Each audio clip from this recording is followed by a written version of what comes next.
6:45. This is the Sri Lanka Broadcasting Corporation. The news edited by Lal Mallavarachi, read by Sound Dithavam. The renovated Dharmapala Park in the Golf Fort will be opened by the President today. Facilities to accommodate the tourist arrivals at the Katunayake Airport will be enhanced. Today marks the 65th anniversary of diplomatic relations between Sri Lanka and China. The CID records a nearly 5-hour statement from Zahran Hashim's wife. Over 6.2 million people have received the third booster dose. 100 electric buses will be added to the SLBC fleet. In foreign news, England to offer COVID jab to 5 to 11-year-olds. In sports, Afghanistan will resume training for the limited over series against Bangladesh today in Sylhet.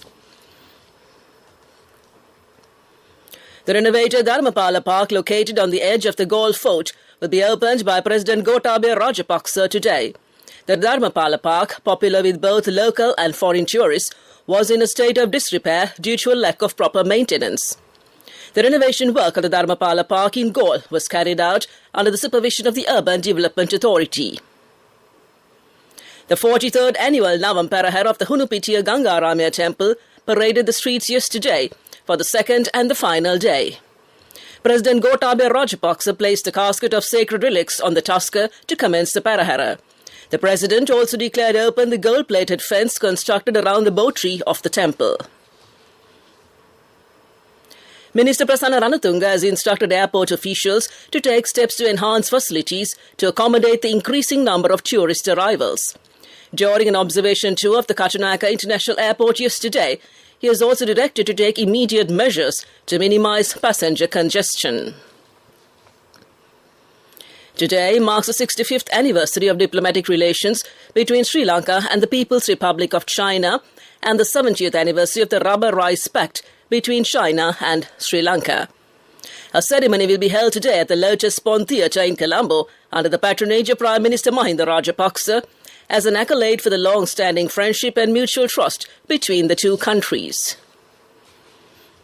The Criminal Investigation Department, CID, recorded a nearly 5-hour statement from the wife of the Easter Sunday terror attacks ringleader, Zahran Hashim. Police media spokesman SSP Nihal Taldua said a team of CID officers visited Fatima Hadia, the wife of Hashim, at the Valikada prison to record the statement. The police media spokesman said permission had been granted until February 25th to record statements from her. This news broadcast comes to you from the Sri Lanka Broadcasting Corporation.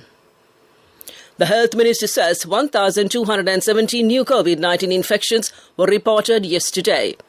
According to the Epidemiology Unit report, 631,816 COVID-19 cases have been reported in Sri Lanka since the beginning of the pandemic.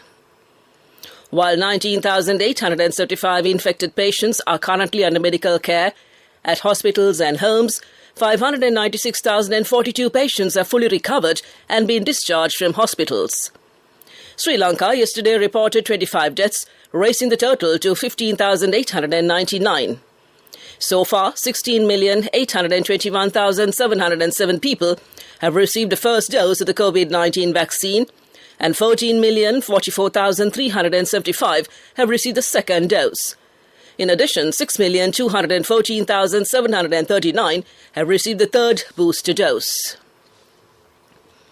State Minister Dilum Amunigama says 100 electric buses will be added to the SLBC fleet. He said it will be done as a solution to minimize the use of fuel and the heavy expenditure to purchase oil. He said that President Gotabaya Rajapaksa has given instructions to take necessary steps in this regard. That's local news. The main news story is brought to you by Siddhalepa Vedamahatmya. The COVID coordinator of the Ministry of Health, Dr. Anwar Hamdani, says that there is an increase of 15% of COVID patients when compared with last week. He said 10% of the patients are depending on oxygen. He further said it is very important to follow health guidelines. Dr. Hamdani pointed out that the pandemic can be controlled by taking the booster dose. Meanwhile, the Epidemiology Unit said more than 6.2 million have been given the booster dose and came to you in the main news story. The main news story was brought to you by Siddhalepa Vedamahatmya. Moving on to Watchlight. Accepting of applications for the 2021 GCE Ordinary Level Examination ends today. The Examination General of Examinations, LMD Dharmasena, said the candidates who are yet to submit their applications can do so within the course of the day.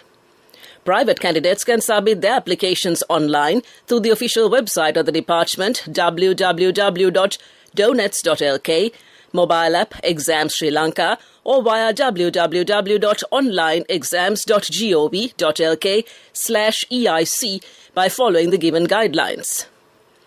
The applications of school candidates should also be sent in online using the username and the password already provided to the principals of their schools.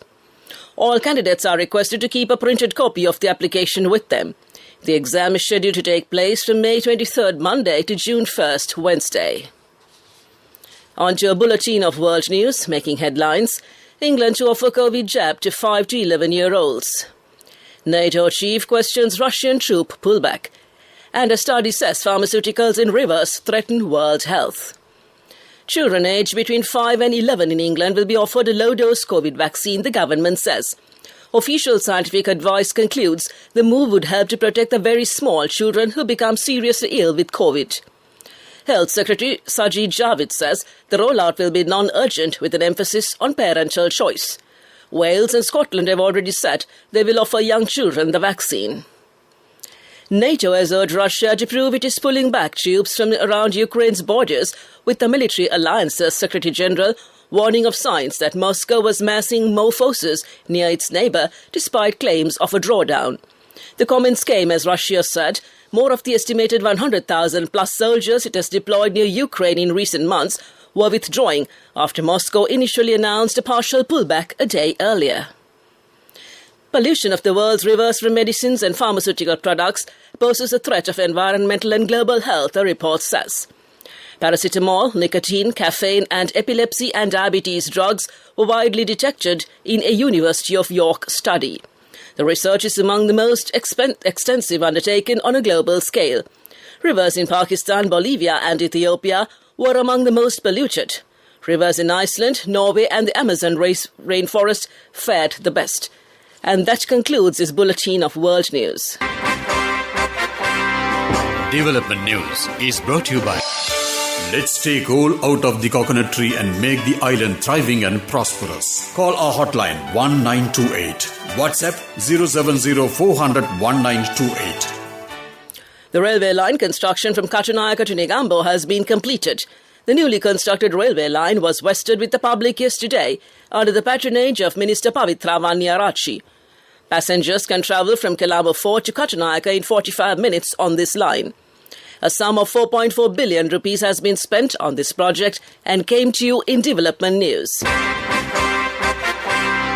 Development News was brought to you by the coconut tree is well grown in almost all the parts of the island. It is an exceptional source of extra income. The shell, the husk and almost all the parts of the coconut tree makes you money, providing you with an excellent extra source of income. It will also help to nourish the economy of the country. You will be guided with all necessary informations regarding the coconut cultivation, with the novel cultivation techniques and all other related and upgraded informations by the Coconut Research Institute, Lunavilla. Call our hotline 1928. WhatsApp 070-400-1928. Sports News is brought to you by Sampath Bank. We present your future.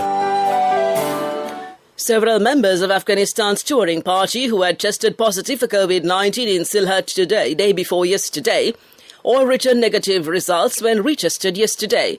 This was confirmed by an Afghan Cricket Board official. ESPN Cricinfo understands that the Afghanistan camp had wanted retests done as they suspected false positives, and so the retests were conducted ahead of the completion of the 48 hours of isolation, which would have ended yesterday, and they were asked to undergo. They will resume training for the limited over series against Bangladesh today in Sylhet. They'll prepare for 3 ODIs scheduled to begin in Chattogram on February 23rd. That came to you in Sports News. Business News up next.